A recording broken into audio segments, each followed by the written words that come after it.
One of the things I want to note is that this is a meeting that's open to the public, but it's not a public meeting. We're going to take written comments and questions this evening, but not any, there will be no talking and no other questions and answers done tonight. We're not going to take any action tonight, we're not going to do anything tonight. We're just here to inform you about what's going to happen and where we're going to go from it. And then from your written comments and questions, we will answer those at another date. This is an informal, informational meeting only about the OHV part and the ATV riding areas. We don't have any answers, like I said, we don't have any answers or final decisions made. Really, we'll release responses on our website and other social media when we get finished with those. We hope to have that all done probably sometime in mid to late July. I want to introduce one other board member who just showed up, Jim Donahue from Columbus. Jim, thank you very much for showing up tonight. I would say also, if you have a cell phone, I'd ask you to put it on vibrate or silence, and please don't videotape. We are live streaming this tonight on our website, so you will be able to see it at a later date if you need to at that point. So I know I thought News Channel Nebraska was going to be here tonight, but they showed up yet. They might at some point.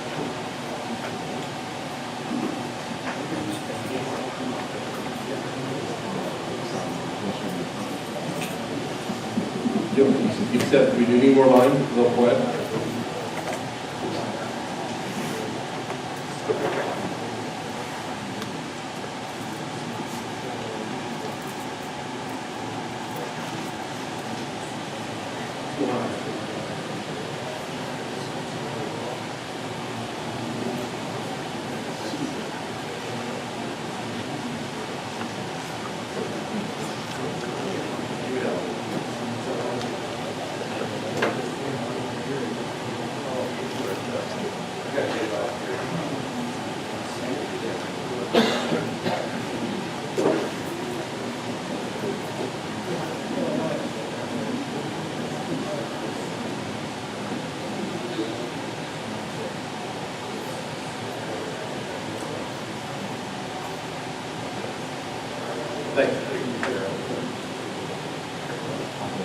So I want to talk a little bit about the history of the park before we get a whole lot farther than this.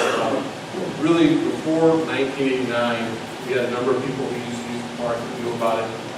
Really more basically Loup Power District employees and a few others who rode in and around the park. Families were aware of the trails at the back of there, and they just kind of used it. It was really an unknown at that point in time. So the park formally opened in 1989 after a meeting between the Loup Power District and the folks at the Nance County Sheriff's Office. There was an agreement that they would start letting the ATV riders back in the area back behind there, and a lot of different things kind of thrived at that point in time. In the spring of 1989, we basically reached out and a group came to us in the Loup Power District and said, hey, we're having problems down in the OHV area, the ATV riding area, and we want to help you out with regard to that. So they came to us, we worked with them. They went to, again, really control problems that were ongoing out there, and they worked on the trails. They wanted to make more trails available, open it up, and have a much safer and enjoyable riding experience at the OHV Park and the riding area. And then they established a series of rules. And we're going to talk about the rules as we go into this a little bit farther. So why really did we do this at the time? Well, it was really to provide recreation in the area. We had the camping area, there was fishing along the canal and other areas. But it was a way to, again, have additional recreation in the area and allow the public to do that. And we weren't required to do it as part of our license at that point in time. We just did it out of the goodness of what we had and what we had available to the public at that point in time.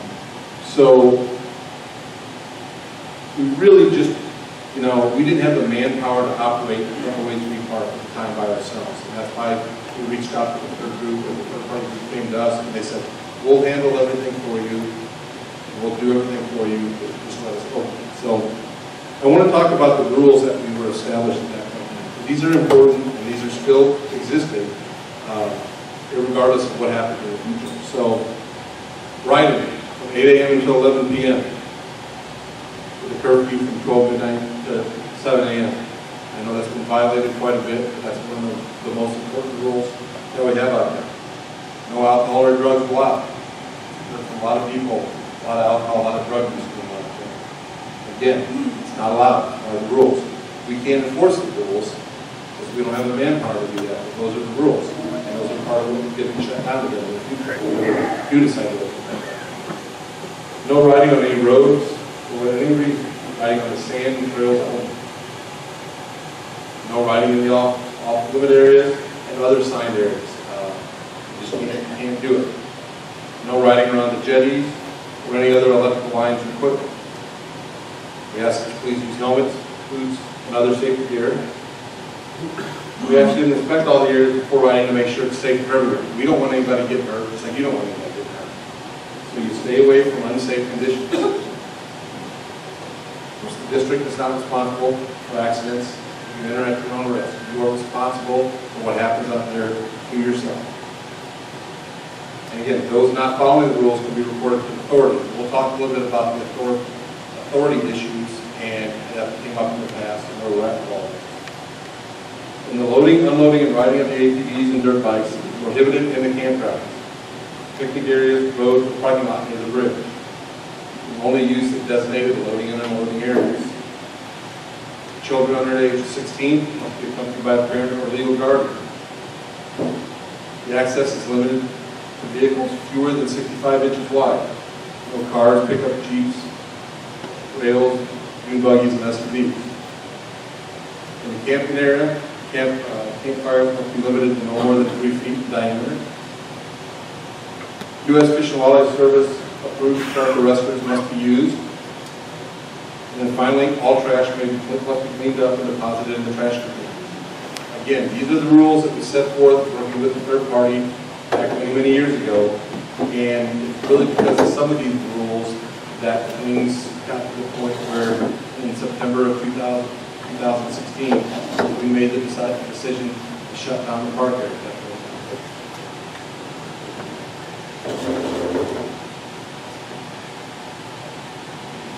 So we'll talk a little bit about where we're at with our current license and the process that's been involved. We started this process back in 2006. We had a number of open meetings, one here in Genoa, one in Columbus, to discuss the various plans that we were going to be looking at and the various things that we thought were reasonable in the studies we were going to do to basically submit our application to the Federal Energy Regulatory Commission, or FERC, as to how we were going to continue to operate the hydroelectric facilities in the future and what we were going to do. We filed our final application in 2012, in April of 2012, and that included the recreation management plan. And basically, inside that recreation management plan was a plan to continue the operation of the OHV and the ATV riding area. We had no intention of closing it down at the time. But there had to be a third-party independent provider to provide the operational balance and to monitor and to deal with all the other outside issues. At the time of filing, we didn't have any issues with that because that third party was in place. But again, our recreation management plan was very, very specific. Without that third party, we were going to close the riding area. So that was specific in our formal application. So where are we at now? Well, our new license was granted to us in May 22nd of 2017. The new license included the discussion of the recreational activities, including how the district is going to maintain the OHV park and the ATV riding area. We had specifics in there that said, hey, we want to open it up, we want to continue to move forward with all of this. Again, but we need a third party in regard to all. So, and we reviewed the license, and we had some real issues with it. We're going to talk about some of the issues that we had with the license as we come forward. But we have filed a suit against the Federal Energy Regulatory Commission to overturn the license. That's still in the legal review at this point in time. Not sure when any activity is going to associated with that. And a lot of that depends upon where we go and what the Federal Energy Regulatory Commission does for our compliance plan, which I'll discuss in a bit. So there were certain restrictions that came out in our new license that deal with water flow in the Loup River and along the canal, which will affect the OHV and the ATV riding area. And I want to talk about those restrictions because those are some things that everyone in this room, again, assuming we open up the riding area, people are going to have to be aware of. So the first restriction is we have to have a mandatory water bypass from the canal into the Loup River. And that includes at least 275 cubic feet per second of water during the period April 1 through September 30th. So at all periods of time, we have to bypass 275 cubic feet per second of water. From October 1st until March 31st, that number is 100 cubic feet per second. In addition, from March 1 until June 30th, we have a restriction that we're only allowed to take in the canal 2,000 cubic feet per second of water. That sounds like an awful lot, but the canal was built and designed to take 3,500 cubic feet per second of water. So what that really means is that when there's a lot more than 2,000 cubic feet per second of water, which there has been the last month and a half, there's going to be a lot of additional water at that time flowing down the Loup River. We're only allowed to take so much. And then the third major restriction that we have is we have a temperature restriction on water in the Platte River down in Louisville, Nebraska. And when that temperature gets to be so high, we have to bypass all the water around the canal and send it down the Loup River. It's part of our license, and it's a complicated part of the license. Because of that, and it did happen last year, and many of you are aware of the fish kill that happened in the canal last year. So we have been working with all the parties to kind of reach compromise with regard to that temperature restriction. On the other two restrictions, though, we are not allowed to have a compromise at this point in time. So what have we done? So we filed several compliance plans with the Federal Energy Regulatory Commission, approximately 7 of them in all that we have filed with them. And again, it includes the recreation management plan, which includes reopening of the OHV park and the ATV area, assuming we have a third-party monitor. We're still waiting on FERC to rule on many of those, including the recreation management plan. Matter of fact, May 24th of this year, FERC just finished a 30-day comment period on our revised recreation management plan that received no comments. So we will see what happens with regard to FERC ruling on those plans. We do not know when the timing of that might be. They've issued rulings on 2 of our 7 plans, but the other 5 plans we're still waiting on at this point in time. So I talked about the water restrictions before, and it's kind of an indication. This is what it used to look like. This is back from July of 2014, in which we bypassed 100 cubic feet per second of water into the Loup River. So you can see our headwork structures here. Canal, it's up in here, and then this is the river. You can see a lot of open riverbed. The headworks area will be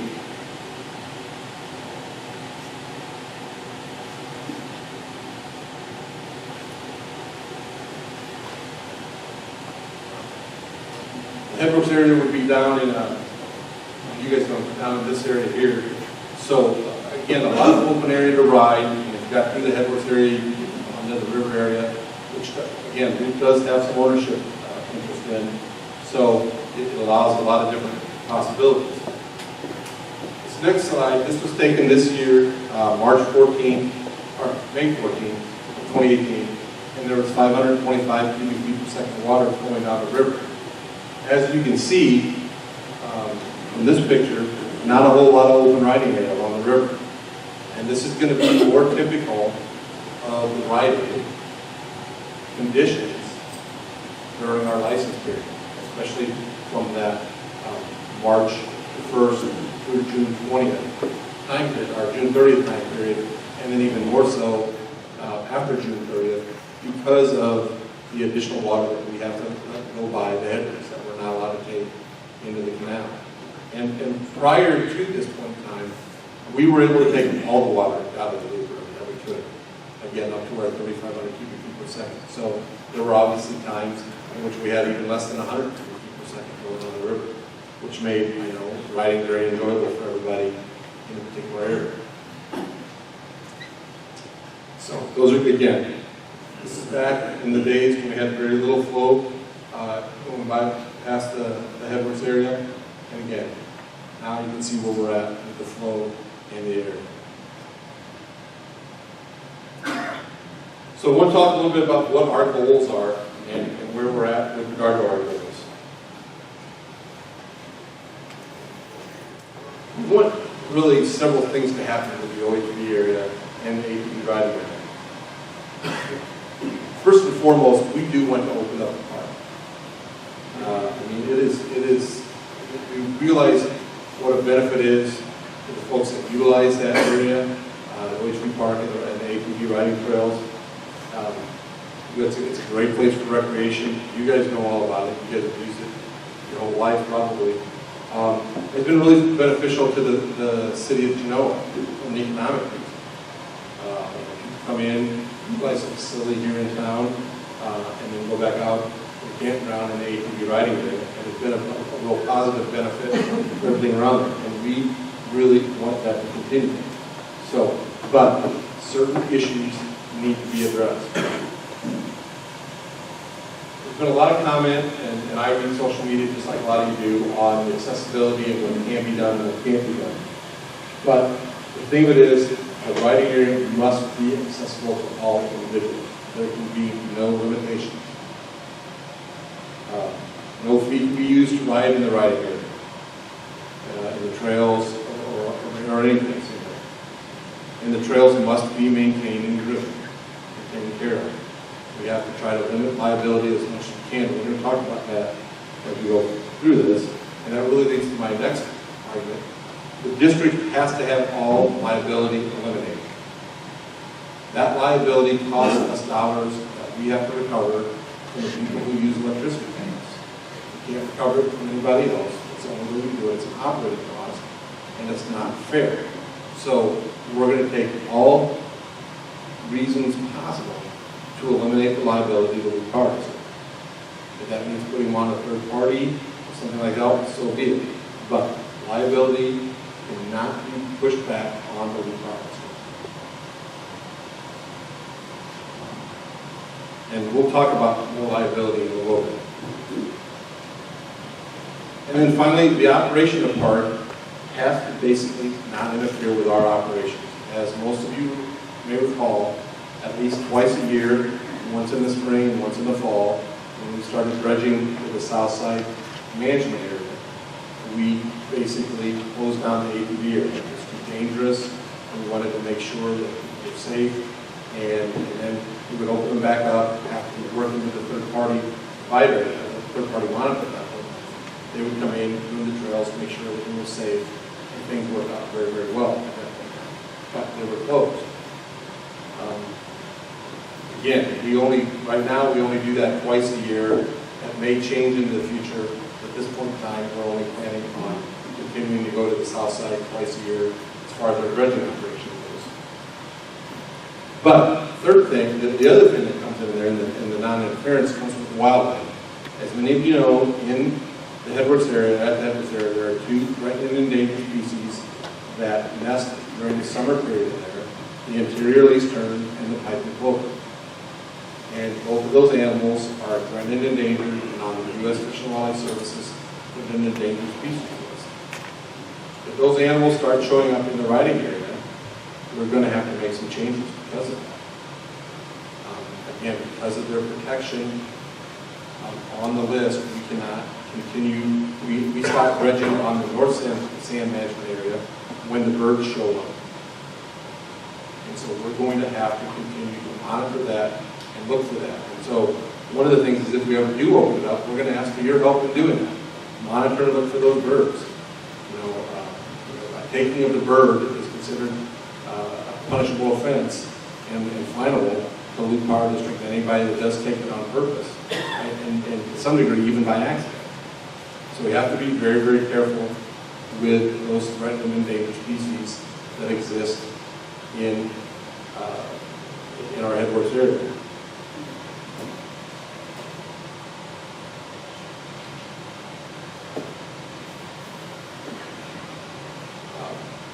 Liability, as I mentioned before, the elimination of liability in the Loup Power District is very, very important and a near and dear issue to all of our hearts. So I want to talk about the liability law forward. And the first liability law I want to talk about is the political subdivision tort claim. This is the act that protects the district from lawsuits and for recreation type reasons. It provides the basis for how political subdivisions can be sued and what they can and can't be sued for. For recreational areas such as the OHV area and the ATV riding area, if we don't charge a fee, we cannot be sued. But if we charge a fee, you can be sued and you are considered liable. That's why we opened it up to the public, we never charged a fee, and we move forward with it. So that's our interpretation. I have talked to others who have a slightly different interpretation of it, but I think a true reading of the law makes it very, very clear that we open up the ATV riding area, and we don't charge people to use that riding area. We're protected from liability. It does not talk directly about negligent events and negligent actions on behalf of the district and others. Although the belief is that we will be covered in that case. It also does cover, to some degree, the recreational activity and spectators with recreational activities. And it does protect the district to a degree in that regard. The second act that I want to talk about is just the Recreational Liability Act. And this provides the basis for really others who provide recreational activities on private or public land. It does provide some protection to entities like that. And in a case like this, it might be a third-party entity. But however, one thing it doesn't do in that case, it does not protect spectators. As a matter of fact, if somebody's spectating an event where there's recreation going on, they're not protected, and that party is not, the third-party provider or whoever is not protected against liability. So it's very, very concerning to us, and it creates other issues. So our concerns are basically, how do we deal with things like liability? And we all know that there's been a number of lawsuits that have occurred because of people getting hurt in the riding area and elsewhere. And we have to basically protect ourselves from that, or else, I know in the case of the third-party provider and the third-party monitor that was there before, they lost their ability to get insurance, and that created a problem. But the liability has to be eliminated. We have to do whatever we can to eliminate that liability, take that potential away from the entity monitoring it and from the target.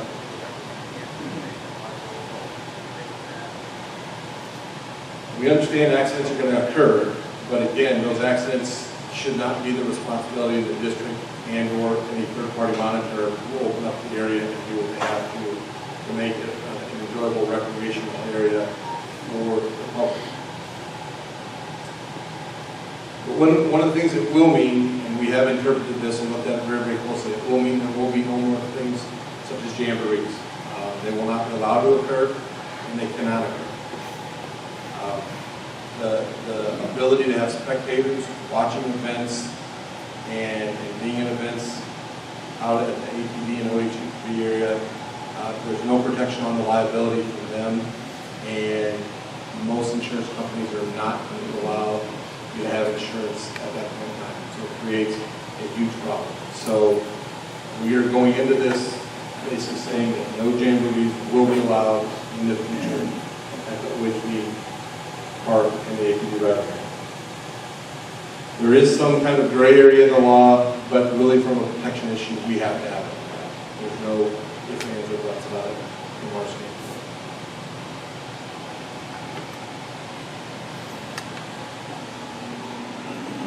So what do we expect out of a management group or a third-party monitor at this point in time? One of the things I would ask is if you are interested in either heading up a group or being that third-party monitor, make sure you mark that on the card that you received tonight.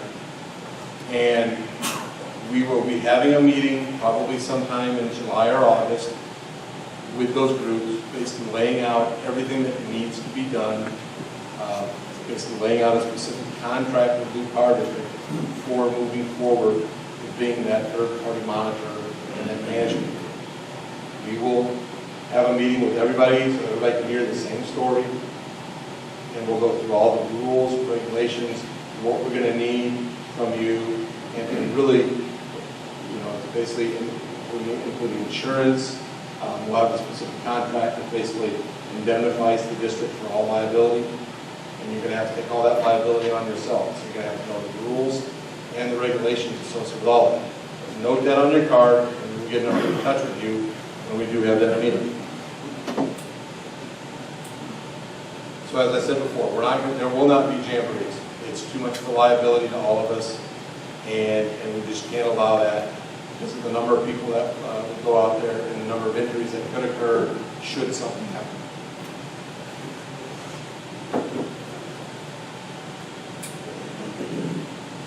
Any third-party management group can charge fees to its members. I'm not, what I said before is, we're not going to charge fees to you. You can charge fees to your members if you want, but you cannot limit writing to members. It has to be open to the public. So that's really basically just a membership fee issue you would have with your members. The park cannot be restricted to members only. It's got to be open to the public, and it will be open to the public if we reopen it back up at this point in time.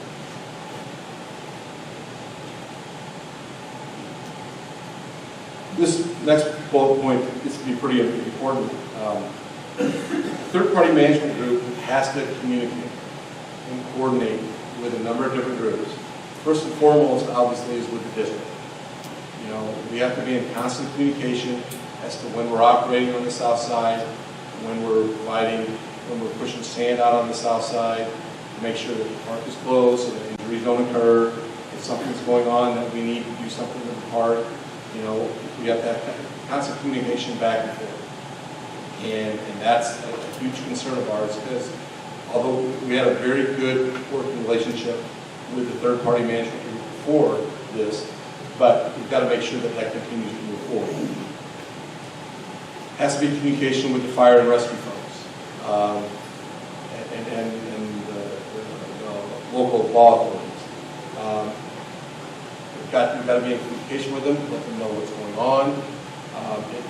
It's difficult to reach various areas, and we'll talk about that a little bit too, but that coordination has to go on. They need to know what you're doing, and they want to know what you're doing so that they can protect everybody and make it safe for everyone. And then really it gets down to just common sense. I mean, the group, you know when you need to coordinate, when you need to talk to Loup, when you need to talk to fire rescue, when you need to talk to law enforcement. You just got to make sure you're talking all the time. There can't be any lag in communication. Because if there is, that's going to create a problem for us, which is going to create a problem for the fire and rescue folks, which is also going to create a problem for law enforcement. And the last thing is the trails. Before we had a great ability that the trails, they were groomed, they were inspected every year before they were open. The signs and fencing were very clear on where you could ride, where you couldn't ride, what the rules were, and those things are going to have to continue to be maintained. And if they're not, then that third party is going to be asked to leave at that point in time. And we're going to have the ability to take out that third party management if it's not being operated and run like we think it ought to be.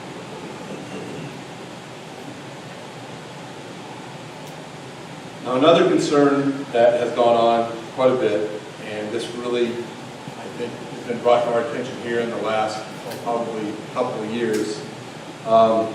There's been a major issue with riding outside of the ATV riding area and on Loup property along the river.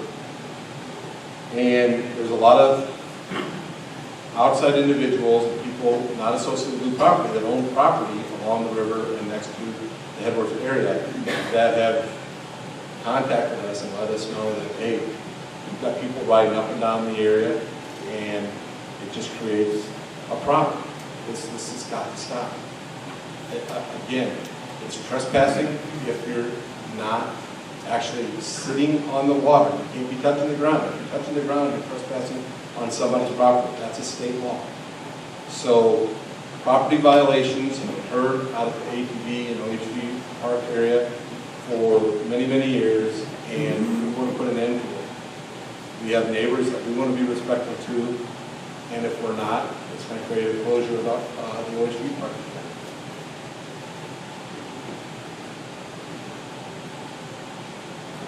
And this, in addition to our property and other property, this includes the Nebraska Game and Parks Commission property. Next to, they lease some property from us, and they also own some property next to the OHV park and the ATV riding area. And I know over the past years, people have rode up and down the river damaging signs from the Game and Parks Commission. And, they've asked us, what are you going to do about it? And again, when we closed it down, they didn't have a major concern with it. So they again, you just have to respect people's property. It's common sense, and it just makes just what we need to do and how we need to move forward in that.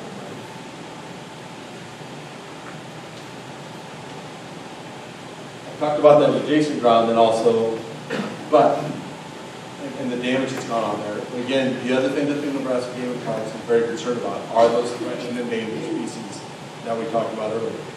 And we are aware that there have been some nesting on the south area since we've had the closure, and we're going to have to take a look at that a little bit to see what we do with that and how we move forward. But that is an area of concern for the Nebraska Game and Parks. I know there have been some suggestions and some discussions of folks who have said that maybe Nebraska Game and Parks can open up the park and run the trails and everything else. But I'm here to tell you right now, if that's going to occur, I don't believe the Game and Parks Commission has the money to do that. Because the state's very restrictive on funds, and that's going to be very, very tough at this point in time. But we are in constant communication with the Game and Parks Commission on the property that they lease and the property that they own in that very area. So we have a number of other additional issues that I want to talk about tonight. So that will come up. First of all is outside vendors. The district does have an outside vendor policy. We do not restrict outside vendors from selling stuff such as water and food. However, we have a vendor policy in which you must come to the district and get a permit to sell and vend your product. And there are certain restrictions on what you can and can't do, and certain time limits, and so on and so forth. But all you got to do is contact your local district office. The process is very, very simple, and it can move forward with getting you a vending permit at that point in time.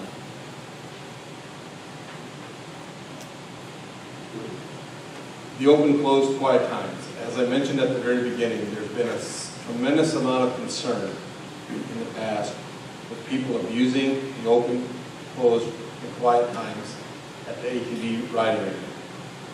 And that will, and if that continues to be a problem, again, those are things. The rules are there to protect everybody and to make everybody safe and to have an enjoyable time for everybody. And if we're going to make rules, again, we'll go back in and we'll close the riding area. There's just, again, we don't have the manpower to enforce it. Nobody does. And you can't, just because somebody breaks a rule doesn't mean that they're going to get fined or sued for it. But if it continues to happen and continue to get complaints, we will shut down the riding area. Again, as I said before, we can't enforce the rules. I read off to you the list of rules that are out there. They're posted in various areas around the ATV riding area. We want it to be an enjoyable time for everybody, but again, the rules are there to protect and make everybody enjoy themselves. Some people might say that they're very, very restricted. Well, they are. But again, that is to protect everybody. Make it fun and safe and enjoyable for everybody. And again, safety. We want everybody to be safe. You know, wearing the helmets, making sure your bikes are in good condition. Everything that we talked about before gets to safety. If somebody gets hurt out there, that creates a problem. And that just creates huge issues. For many of you that know, if you do get hurt out there, it takes a while for fire and rescue, maybe from Genoa, to get down there, because that area is in a very remote location. So you're going to have to be patient. You're just going to have to take your time if something does occur. Trash cleanup. This has been one of our big bugaboos for many, many years down there. Is you go down there in the fall after a number of events or something like that, and there's just trash everywhere. And you know, we have to spend time picking that up. That takes time away from us doing the job that we need to do outside of having an OHV and ATV riding event. So pick up your trash, put it away. We've got trash canisters all over us. And we will work with any group. You know, if you think we need something more, we'll talk to you and we'll work with you on that. The fact of the matter is, make it clean, make it presentable to everybody, and that's going to help out quite a bit. Talked about emergencies before. You basically just have to be respectful of the law enforcement that's out there, and when fire and rescue crews come out there. We've had a lot of instances of people berating the law enforcement and fire and rescue crews, and that just can't happen. I mean, those guys are there to do a job. If somebody calls them for an emergency for whatever reason, you know, they have to take it and they have to get down there and have to make sure that the person's safe first, and the last thing that they need is somebody berating them over the job that they're doing. And again, we work and talk with those guys on a regular basis, and it's really important for us that they get treated with respect. And you know, you just got to be patient. Again, it's a 10-mile trip from Genoa, or 10-minute trip from Genoa out, and it's probably another 5, 10, 15 minutes until they get out to the area where the emergency might occur. So you just got to be patient with it. A lot about river flows. One of the things that we do not have out at the headworks area is any warning signals when we change water flows up there. That is something that the riders themselves have to be aware of. We know that the river flows are going to be significantly different from what they've been in the past. And you just have to be aware that those things can change in an instant. And it can go from 500 to 1,000 cubic feet per second because of something that happens along the river and changes that go on. So if you're going to ride out there, you have to maintain a knowledge of what's going on out there. We don't have the capability to let you know the changes in the river are occurring. And those flows, as you saw before, can be a tremendous, can create a tremendous headache for you if you're riding in the Loup River area. And then finally, as I said before, the endangered species. One of the things with the endangered species, again, is, you know, we may not understand why the species are endangered and why they happen to locate here, but they're here. It's something that we have to deal with and have to move forward with. So you just need to know about it and watch out for them, understand what they are, and respect them just like you would respect any other human being out there. They have their places that they like to be at, just like you have your places where you like to be at. And you just have to be there and go that way. That's really the end of my presentation. I really thank you all for coming. I know it's been a long process, and you maybe don't understand totally what the Loup Power District has done in the past. I hope this meeting was really educational to you and let you know a little bit about what was going on. Please leave your comments and question cards. There's boxes outside as you file on out. We want to know. We will respond in due time. But we've got to take time. We don't have the answers today. Again, if you were interested in being in contact as the lead person for a group or someone that wants to be a third-party management, please note that on your card. We will be in contact with you. We'll have a meeting at our headquarters in Columbus and bring everybody in. We'll talk about the things that we're going to need, provide other information, let you answer questions at that time. And then we'll move forward with what we got. Again, if all goes well and things go basically perfect, we hope to have the OHV Park and ATV trails riding area open by this fall. And that would be our goal, probably after we get them ready.